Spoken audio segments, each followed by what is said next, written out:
오늘 야고보서에서 우리 야고보가 우리들에게 이렇게 권면하고 말씀하십니다. 듣기는 속히 하고 말하기는 더디하고 성내기도 더디하라, 이렇게 말합니다.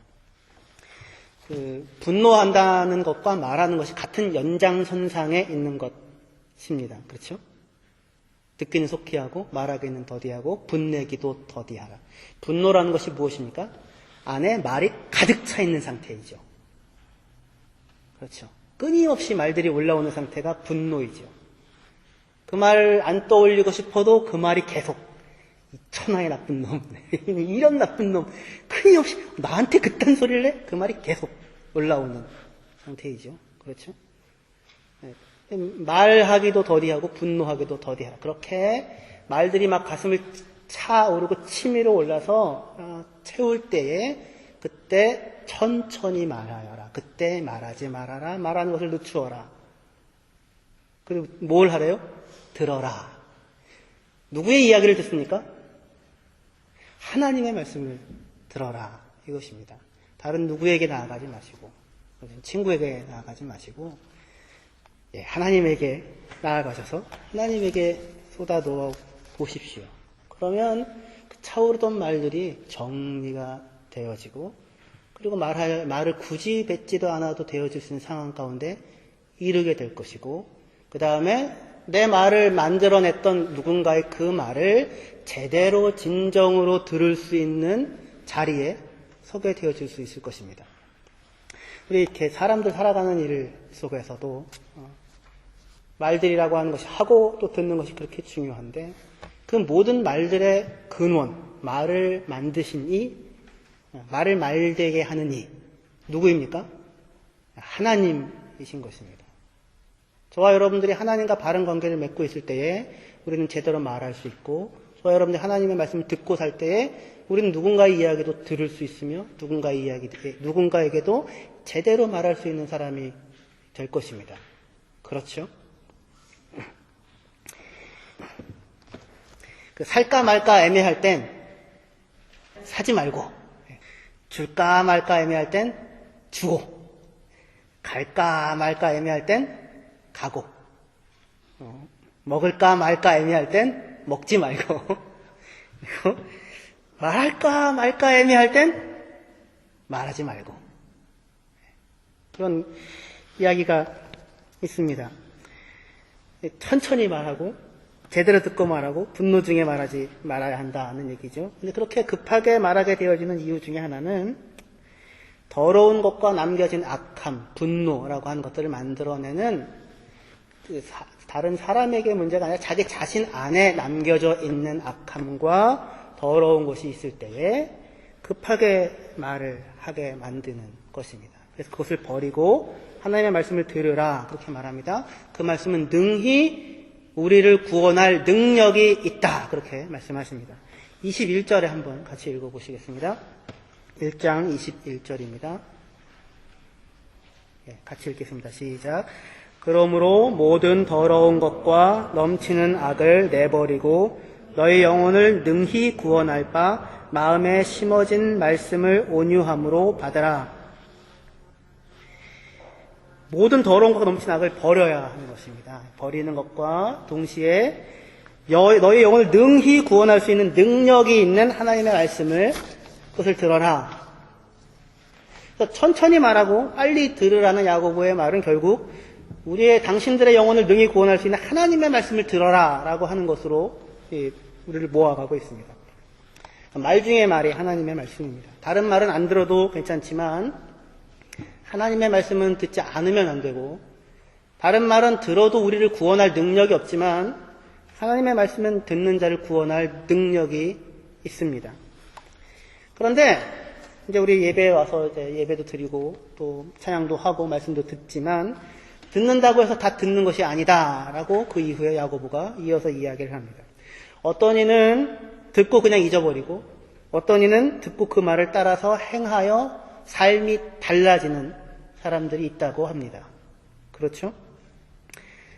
어떤 이는 왜 그냥 잊어버리고, 어떤 이는 들은 말을 따라 행하여 삶이 달라지는 자리에 가게 되어질까요? 무엇이 그 차이를 만들까요? 그것이 중요하지 않겠습니까? 그렇죠? 들으라는 얘기는 많이 들었으니까 듣겠다고 하지만, 그래서 우리 다시 한번 본문을 찬찬히 읽어봤으면 좋겠습니다. 21절부터요 25절까지 같이 읽겠습니다. 21절부터 25절입니다. 시작. 그러므로 모든 더러운 것과 넘치는 악을 내버리고 너희 영혼을 능히 구원할 바 마음에 심어진 말씀을 온유함으로 받으라. 너희는 말씀을 행하는 자가 되고 듣기만 하여 자신을 속이는 자가 되지 말라. 누구든지 말씀을 듣고 아니하면 그는 거울로 자기의 생긴 얼굴을 보는 사람과 같아서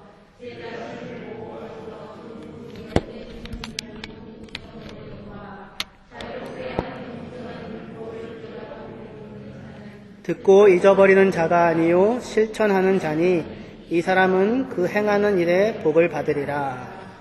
이렇게 말씀하십니다. 어떤 이는 듣고 그냥 잊어버리고 어떤 이는 말을 따라 행하여 달라진다고 합니다. 왜 이런 차이가 생기겠습니까? 어떤 사람은 실천하는 사람이고 어떤 사람은 실천하지 않기 때문이다. 그럼 어떻게 하면 어떤 사람은 실천하고 어떻게 하면 어떤 사람은 왜 실천을 하지 않겠습니까? 야고보는 여기서 듣기만 하고 행하지 않는 사람과 듣고 행하는 사람 분명히 다르다라고 하는 것을 보여주지만 그것만이 아니라 두 가지 형태의 듣는 사람의 모습을 보여주어서 어떻게 듣는 자가 행하는 자가 될 수 있는가라고 하는 것 또한 보여주고 있습니다. 듣기는 듣되 제대로 듣지 않기 때문입니다. 하나님의 말씀을 제대로 들어야 하고 바르게 들어야 하고 온전히 들어야 하고 끝까지 들어야 하고 들릴 때까지 들어야 하고 매일같이 들어야 하고 매 순간 들어야 하는 것입니다. 듣고 실천하라는 얘기 아닌가? 듣기만 하라는 얘기냐? 그렇지 않습니다. 왜냐하면 우리의 영혼을 능히 구원할 수 있는 것은 우리의 실천력과 의지에 달려있는 것이 아니라 우리의 영혼을 능히 구원할 수 있는 하나님의 말씀에 달려있는 것이기 때문입니다. 그 말이, 그 말씀이 빛이 있어라. 빛이 생기는 그 말씀이 너에게 평강이 있어라. 평강이 내게 주어지는 그 말씀이 그 말씀이 하나님으로부터 주어지는 말씀이 우리의 영혼과 마음을 사로잡아야 하는 것입니다. 그 말씀을 제대로 듣고 진지하게 듣고 끝까지 듣고 마음으로 듣고 매 순간 듣고 매일같이 들어야 하는 것입니다.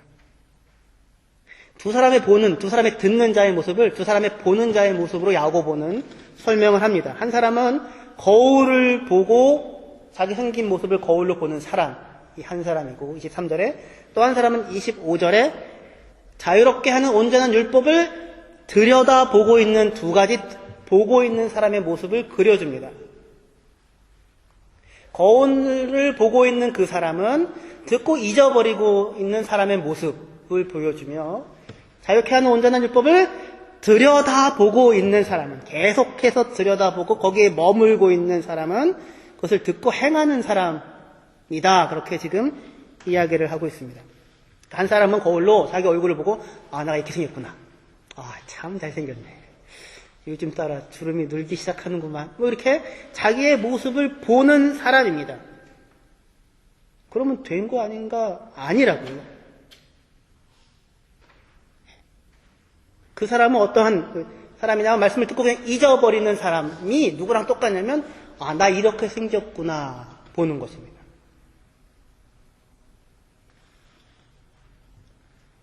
이거랑 다른 또 한 사람은 율법에 있는 하나의 말씀을 들여다봅니다. 이 모습이 이렇게 앞으로 기울어서 이렇게 쭉 회련하려고 하는 것, 그런 자세로 들여다봅니다.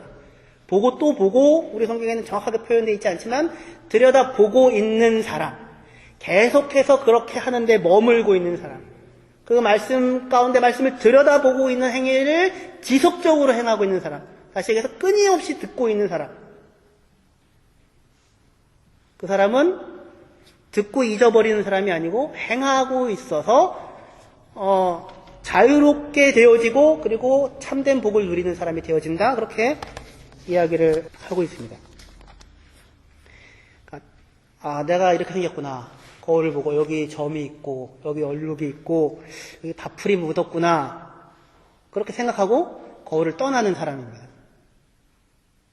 지나가다가 누가 거기 좀 묻었어요. 나도 알아요. 나도 알아요. 나도 더러운 줄 알아요. 나도 알아요. 그러니까 듣고 행하지 않는 사람은 이 사람과 같다, 그 표현입니다. 너희는 말씀을 행하는 자가 되고 듣기만 하여 자신을 속이는 자가 되지 말라. 누구든지 말씀을 듣고 행하지 아니하면, 말씀을 듣는 자만 되고 행하는 자가 되어지지 못하면, 그러면 그 사람은 거울로 자기 생긴 얼굴을 보는 사람 같아서 제 자신을 보고 가서 그 모습이 어땠는지를 잊어버리는 사람이다. 그렇게 이야기를 합니다. 말씀을 듣는 자이기만 하지 말씀의 행위자가 아니면 그 사람은 거울을 보고 자기를 속이는 것 같다라는 것입니다. 말씀을 듣고 그래 맞아. 그게 맞지. 그게 맞다. 아, 내가 좀 잘못하고 있는 것 같아. 그리고는 그것을 행하고자 하고 있지 않는 거예요. 한 번 듣고 그래 맞아. 그게 맞지. 그게 마땅하지. 그리고는 끝인데 문제는 뭐냐면 들었다고 하는 사실로 인하여 스스로가 자기가 알고 있다고 생각을 하는 것입니다. 그러니까 이 사람의 가장 큰 문제는 스스로 속는다는 거예요. 스스로를 속인다는 것입니다. 거울을 보고 얼룩이 묻었구나, 이것이 더럽구나 확인합니다. 그리고는 끝이에요. 지나가다가 누가 너를 보고 얼굴에 밥풀 묻었는데요? 나도 알아요. 근데요, 그래서요. 어쩌라고요? 나도 알아요. 이 자리가 문제입니다. 듣기는 들었는데 그 들음이 사람을 바꾸지를 않고 변화시키지를 않고 뭐만 하냐면 해석과 진단만을 하는 것입니다. 당신은 이렇게 생겼습니다. 해석과 진단입니다. 당신은 죽을 병에 걸렸습니다. 진단을 내려줍니다. 처방전이 나오겠죠? 삶을 바꿔야 합니다. 식습관을 바꿔야 됩니다. 이렇게 해야 됩니다. 얘기가 나오겠죠? 아, 그렇군요. 아, 그렇군요. 내가 죽을 병에 걸려있군요. 그러면 끝입니다. 누가 당신 그렇게 살면 안 돼. 나도 알아. 나도 내가 죽을 병 걸리는 거 알아. 이것이 한 듣는 사람입니다. 그러나 이와는 다르게 듣는 사람이 있습니다. 다르게 보는 사람이 있습니다. 이 사람은 자유롭게 하는 온전한 율법을 자세히 들여다보고 주의 깊게 살펴보고 또 듣고자 하고 그 안에 머물고자 합니다. 끊임없이 그 말에 귀를 기울입니다.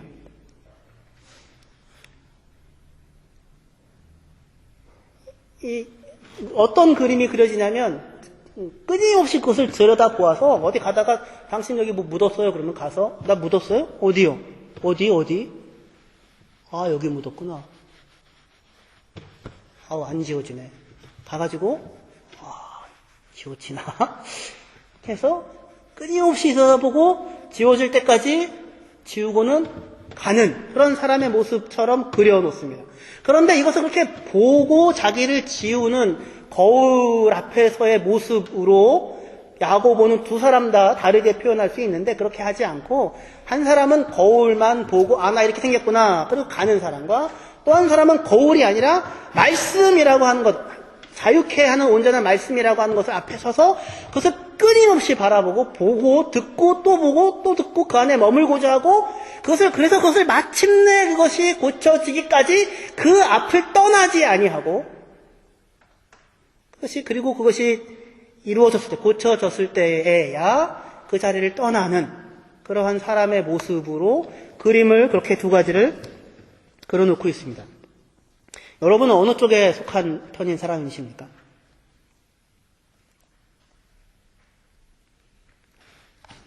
하나님의 말씀을 어느 자리에서 듣느냐, 듣는 사람의 자세의 차이가 이 차이를 만들게 됩니다.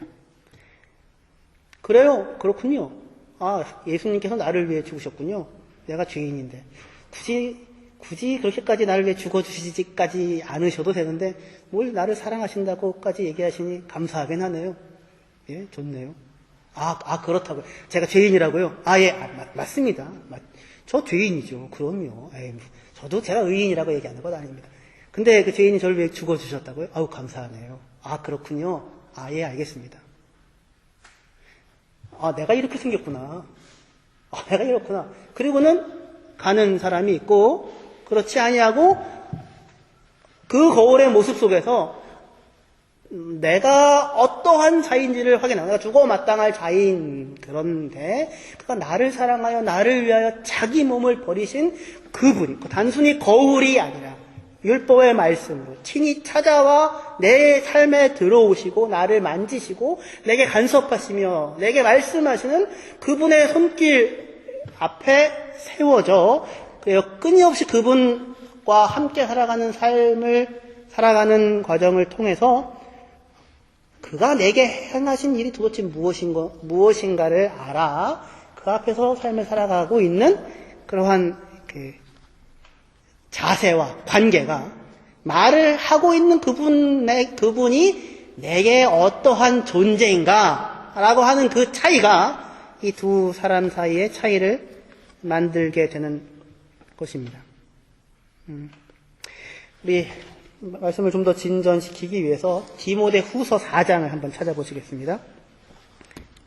디모데 후서 4장 2절에서 4절까지의 말씀입니다.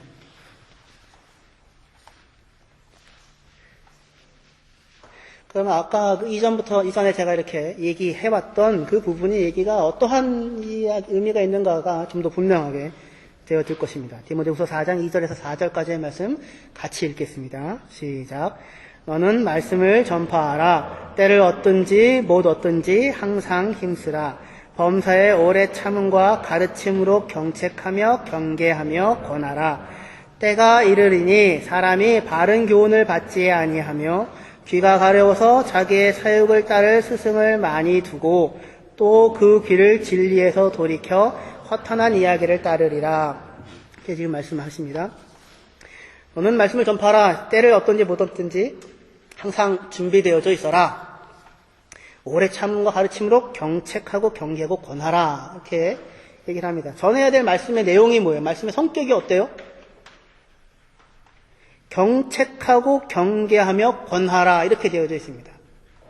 때를 얻든지 못 얻든지 말씀을 해야 할 그 내용이, 전해야 될 내용의 성격이 뭐냐면 경책하고 경계하고 권하는 것입니다. 다르게 얘기하면 꾸짖고 고치고 격려하고 권면하는 용기를 주는 것입니다. 꾸짖고 고치고 격려하라. 그렇게 얘기를 하고 있습니다. 말씀의 성격이 이렇게 쉬운 얘기가 아닙니다. 애들이 커가면서 뭐라고 훈계를 하면 벌써 딴 데를 보더라고요. 이렇게 딴청을 피우고 딴 말을 합니다. 듣고 싶어 하지를 않습니다. 마땅히 행할 바를 가르치고 그렇게 하라고 하면 듣고자 하지 않습니다. 듣는 일이라는 게 굉장히 고통스러운 일입니다. 문제는 들어놓고 나도 알아. 이게 제일 큰 문제인 것입니다. 들어놓고 나도 알아. 제가 요즘에 많이 제 딸 아이에게서 듣는 이야기입니다. 아빠 나도 알아. 그래서 알죠. 그런데 바뀌어지지가 않는 것이죠. 근데 그 나도 알아가 큰 문제입니다. 바울은 디모데에게 그렇기 때문에 범사의 오래 참음과 신중한 가르침으로 꾸짖고 고치고 격려하는 일을 반복하라고 합니다. 끊임없이 꾸짖고 끊임없이 고치고 끊임없이 격려하라고 합니다. 오래 참음으로 때를 얻든지 못 얻든지 끊임없이 꾸짖고 고치고 격려하는 용기를 주는 일을 반복해서 하라고 합니다.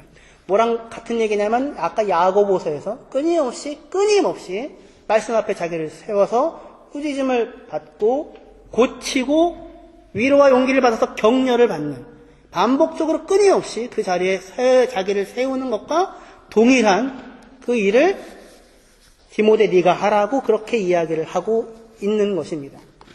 기독교 복음은 하나님의 말씀은 단순히 위로하고 격려해 주는 말이 아니라 당신 이렇게 생겼네요, 이렇네요 라고 진단하고 해석해 주는 말이 아니라 변화시키고 새롭게 하고 고쳐내고 하는 말씀입니다.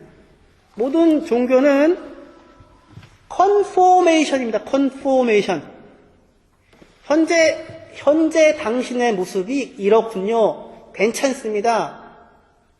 이렇게 위로를 가지고, 용기를 가지고 해보십시오. 이렇게 이야기하는 것입니다. 그러나 기독교 복음은 컨포메이션이 아니라 트랜스포메이션입니다. 트랜스포메이션. 바꾸는 것입니다. 너희는 이 세대를 본받지 말고 오직 마음을 새롭게 함으로 변화돼요. 트랜스포메이션 되어져서 하나님의 선하시고 기뻐하시고 온전하신 뜻이 무엇인지를 분별하도록 하라. 그렇게 얘기를 합니다. 기독교 복음은 사람을 바꾸고 변화시킵니다. 그 변화는 들음에서 나옵니다. 하나님의 말씀을 듣는 들음에서 사람이 변화가 시작됩니다. 그 들음은 그저 그렇군요, 그런 이야기가 있군요 라고 하는 형태의 들음이 아니고 단순하게 마음에 평안을 주거나 위로를 주는 형태의 이야기들을 듣는 들음 아니라 인생을 바꾸는 변화를 낳는 들음. 아까 야고보서에서 얘기하는 것처럼 우리의 영혼을 능히 구원해낼 능력이 있는 하나님의 말씀 앞에 서는 들음입니다. 근데 이제 문제는 그겁니다. 사람들은 기독교 복음은 변화를 요구하고 꾸짖고 고치고 위로하는 그러한 내용을 담고 있는데 사람들은 변화를 낳는 그 말씀을 듣고자 하지 않는다라는 것입니다. 진단만 받고 떠난다라는 것입니다.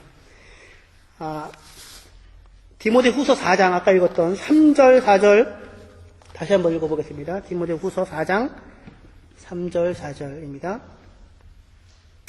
같이 읽겠습니다. 시작. 때가 이르니 사람이 바른 교훈을 받지 아니하며 귀가 가려워서 자기의 사육을 따를 스승을 많이 두고 또 그 귀를 진리에서 돌이켜 허탄한 이야기를 따르리라 라고 합니다. 때가 이럴 텐데 바른 교훈, 건강한 교훈, 건강하게 만드는 가르침을 견디지 못하고 그 말이 듣기가 쉽지 않아. 나도 아는데 왜 그래요? 나도 알아요. 견디질 못하고 귀가 가려워서 자기의 사욕을 따를 스승이 많이 든다는 얘기는 뭐냐면 자기의 가려운 귀를 긁어줄 스승들을 자기의 욕망을 따라 모은다라는 말입니다. 자기의 욕망을 따라 자기들의 귀를 긁어줄 스승들을 곁에 모은다는 것입니다.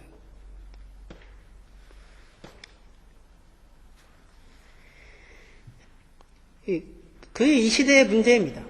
그러니까 복음과 다른 유행하는 스승들의 이야기들의 큰 문제입니다. 적절한 예인지 모르겠지만 여러분 법륜 스님 아시죠? 굉장히 유명하신 분이시죠? 들으면 굉장히 공감이 가는 이야기들이 되게 많습니다. 인생의 지혜를 그죠? 많이 알려줍니다. 그 분의 희망편지에 이런 내용이 있습니다. 여러분들 한번 들어보십시오.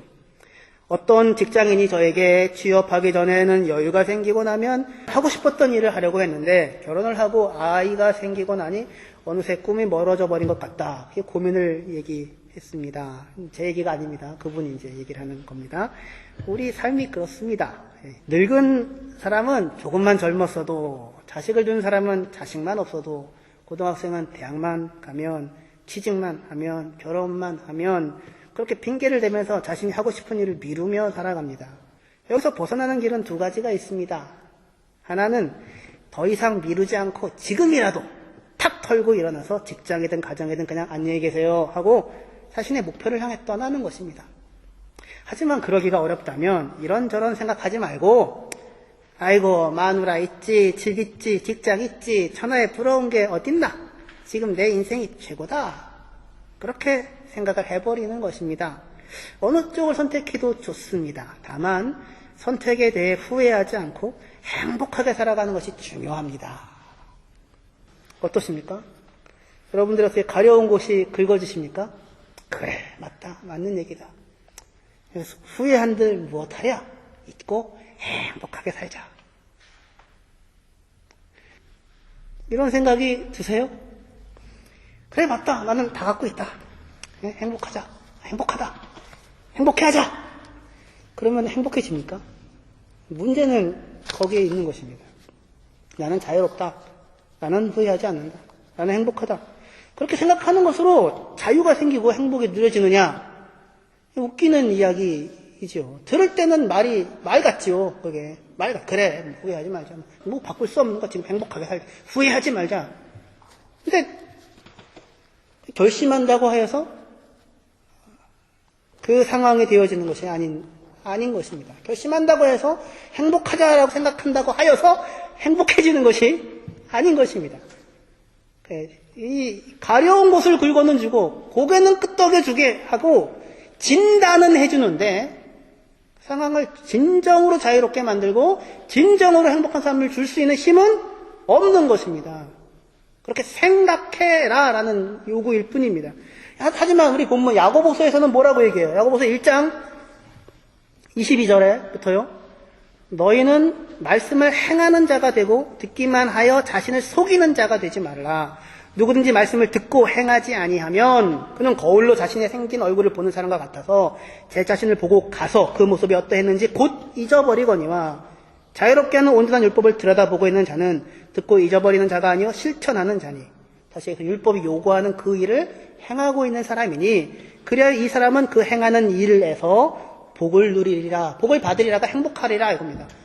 사는 삶 자체가 그가 살아가는 행동 자체 안에 행복을 누리리라 라고 행복을 약속해주고 있습니다. 자유도 약속하고 행복도 약속하는데 어떻게 해서 자유가 생기고 어떻게 행복이 생깁니까? 잊어버리는 것으로 생깁니까? 잊어버리는 것으로 생긴다고 세상에 얘기하는 것입니다. 잊어버리라고. 나도 잊어버리고 싶은데 안 잊어버려지는 것을 잊어버리는 것으로 달라지는 것이 아니죠. 그렇지 않고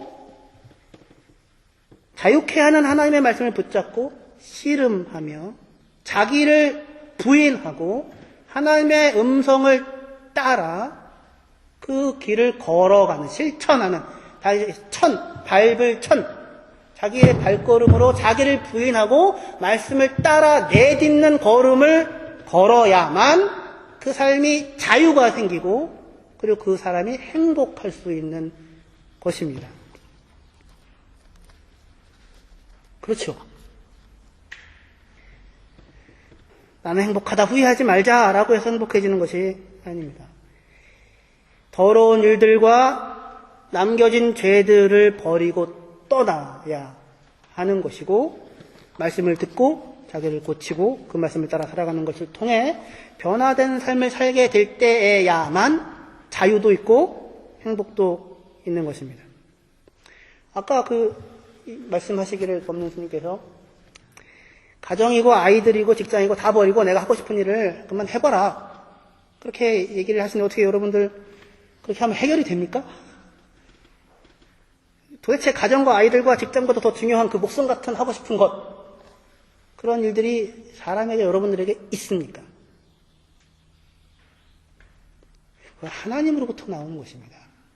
하나님의 부름입니다. 사명이고 소명입니다. 진리의 목숨을 거는 것이지 그렇지 않습니다. 말을 들을 때는 맞다. 고개가 끄덕이지만 이것은 다만 현재 내 삶을 인정해주는 것일 뿐 바꾸어주는 것은 아닙니다. 그래서 듣고 좋다 하고 속는 것입니다. 디모데후서 4장 4절에서 진리를 돌이켜 허탄한 이야기를 따르게 될 것이다 얘기하는데 허탄한 이야기라는 말은 뭐냐면 말 그대로는 신화입니다. 미토스, 신화를 따르리라 라고 이야기를 합니다. 진리에서 돌이켜서 신화를 따르리라. 역사에서 돌이켜서 신화를 따르리라. 사실에서 돌이켜서 신화를 따르리라. 실제에서 돌이켜서 의미만을 추구하리라 라는 것입니다. 신화라는 것은 허황된 이야기가 아니라 신화는 굉장히 큰 힘이 있습니다. 신화의 힘은 뭐냐면 현재의 삶을 해석해주고요. 그 삶을 견딜 만하게 해줍니다. 그것이 신화가 하는 굉장히 큰 힘입니다.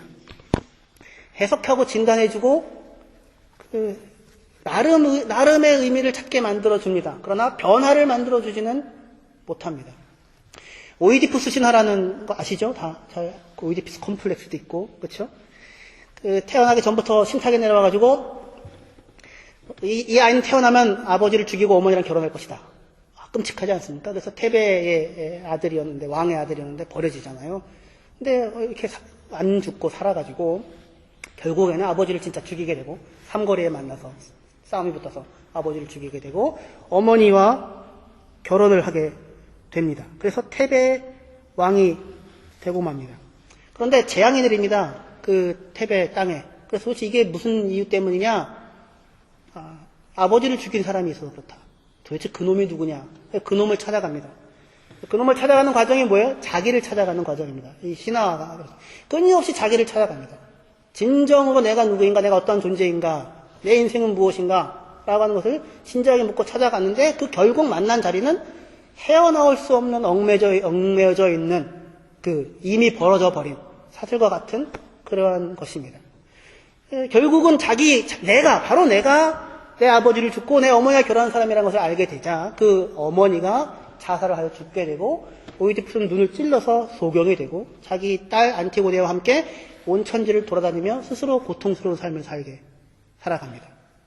유명한 신화입니다. 그리고는 끝입니다. 스스로 내가 누구인가, 내 인생이라는 것이 무엇인가, 인간의 삶이라는 것이 무엇인가 진지하게 살펴보면 살펴볼수록 벗어날 수 없는 얽매여 있는 사슬과 같은 것에 매여져 있는 존재라는 것을 알게 됩니다. 그 짐을 살아가고 있는 오이디푸스의 모습에서 사람들은 연민을 느끼게 되고 자신들의 현재의 고통과 비참을 참을 수 있는, 그것을 위로받을 수 있는 자리에 서게 됩니다. 이게 가려운 데를 긁어주는 것입니다. 그리고는 죽었더라. 이렇게 되는 것입니다. 물론 한편의 인간의 삶에 안타까움이 있지만 그러나 기독교 복음은 그렇지 않습니다. 오이디푸스 신화는 실제로 있었던 일일까요? 실제로 있었던 일이 아닐 가능성이 많겠지만 그것은 신화적인 이야기 속에서는 중요하지 않습니다.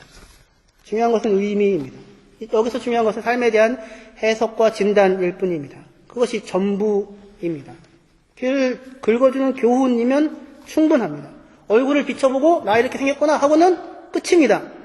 달라지는 것은 아무것도 없습니다.